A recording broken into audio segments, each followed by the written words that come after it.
This wouldn't be Chicago without the soaring architecture. The communities, the neighborhoods we call home, so many visionaries pieced together our breathtaking mosaic. But few have added as many brushstrokes to our city's masterpiece with a tireless passion that began in 1893 at Draper and Kramer.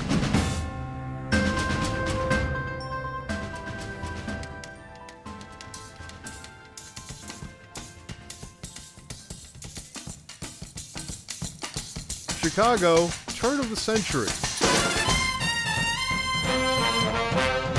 A Midwest boomtown where, back then, a skyscraper didn't scrape much sky. 2 decades earlier, the folks here weren't happy when Mrs. O'Leary's cow kicked over that lantern that created that fiery unpleasantness.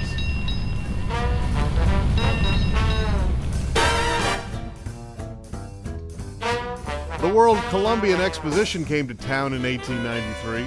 The same year, Draper and Kramer opened its first 2 offices in the Loop and a branch in the rapidly growing South Side, where they were building that elevated train line. Who knew it would be so popular?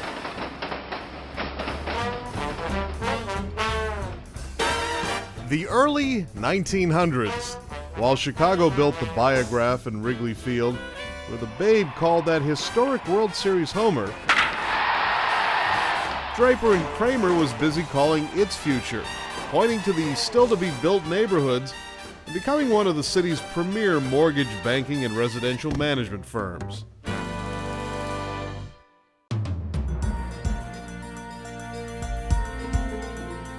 At the beginning, Arthur Draper and Adolph Kramer had a vision to help people live the American dream, to own their own home or business. As a pioneer in providing financing and promoting home ownership, Draper and Kramer were one of the first few lenders in the U.S. to be appointed an FHA-approved mortgagee. A year later, Draper and Kramer appointed a mortgage loan correspondent for New York Life Insurance Company. Today, they are approved with over 20 other companies. As Chicago rose from the ashes, Draper and Kramer's vision grew with it. Building wasn't quite as easy then. The horseless carriage was still a few years away, and building materials arrived on trains and trolleys. And although stockyards were the big stock in trade, the city was already an architectural wonder. Through the 1920s, major landmarks rose high above the lake, including the Palmolive Building and the Chicago Board of Trade. Draper and Kramer remained a big part of that boomtown. The company's founders became community leaders. Arthur Draper, an early Chicago Mortgage Bankers Association president, and Adolph Kramer, president of Chicago's Real Estate Board, first in 1920, then again a decade later.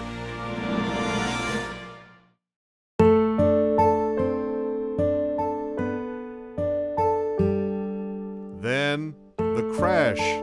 The Great Depression. Despite the hard times and many competitors closing, Draper and Kramer persevered without losing a single worker.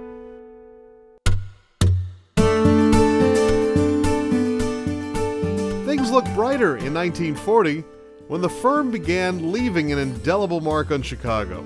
Founder Adolph Kramer's son, Ferd, helped push President Roosevelt's New Deal promise for low-rent housing, and then headed to Washington to run defense housing, bringing his Washington contacts back to Chicago after World War II, becoming the company's chairman, creating plans to develop Chicago's South Side. That vision became the nation's model for the 1950s federal urban renewal programs. The South Side had deteriorated so badly that all the development had been north of the river. And I decided that we wanted to resurrect the South Side. Advertising was different back then, but still effective, helping fuel sales and growth through the next few decades. But it was Draper and Kramer's commitment to equal and mixed housing that created some of Chicago's finest communities. Ferd Kramer kept the company's promise by moving into those developments himself. Well, I wanted the public to realize that I had faith in what I was doing, that if I wasn't willing to live there, why should they live here? Draper and Kramer led Chicago, actually led the nation in breathing life into long-neglected neighborhoods. The firm's Lake Meadows was the first federally mandated urban renewal project after the war. More than 100 acres blossomed into 10 glass-enclosed, high-rise apartments and a neighborhood shopping center. Even the firm's vice chairman, Fred Ford, was one of Lake Meadows' first residents. From there, Prairie Shores, Chicago's first integrated housing project. Each Draper and Kramer urban renewal project giving Chicago new luster. Even the White House recognized the firm's extraordinary public service. This picture of President Johnson and me was taken at the time that he appointed me to a commission on equal opportunity in housing.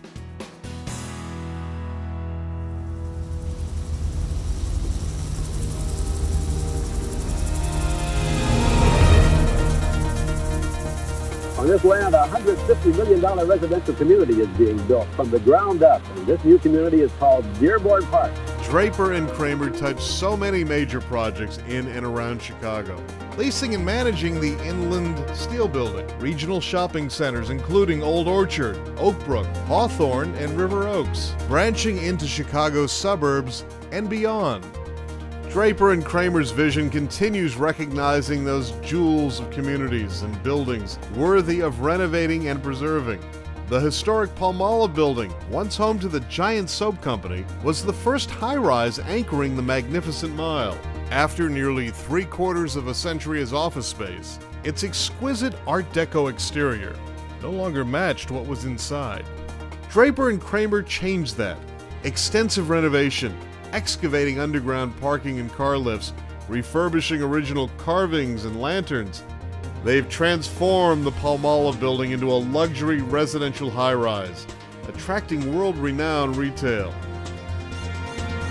Lighting the beacon atop this landmark structure completed Chicago's newest, old crown jewel. Today, Draper and Kramer's services reach far beyond traditional real estate.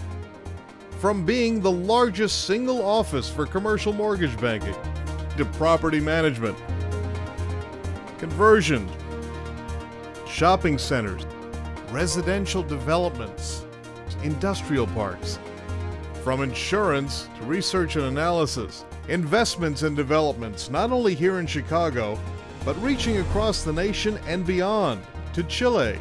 Draper and Kramer continues its devotion to our communities, understanding the impact the firm has on businesses, workers, our neighbors, building strong bonds with each organization, donating time and expertise to our city and its institutions, public commissions, universities, charities, the civic bedrock that supports all of us. Draper and Kramer's extraordinary service has stretched into a third century, from the 1800s to today, creating a one-stop resource for clients housing their families, their corporations, finding financing, researching future development, breathing life into long-forgotten neighborhoods, adding heartfelt brushstrokes to the lakeshore masterpiece we call home.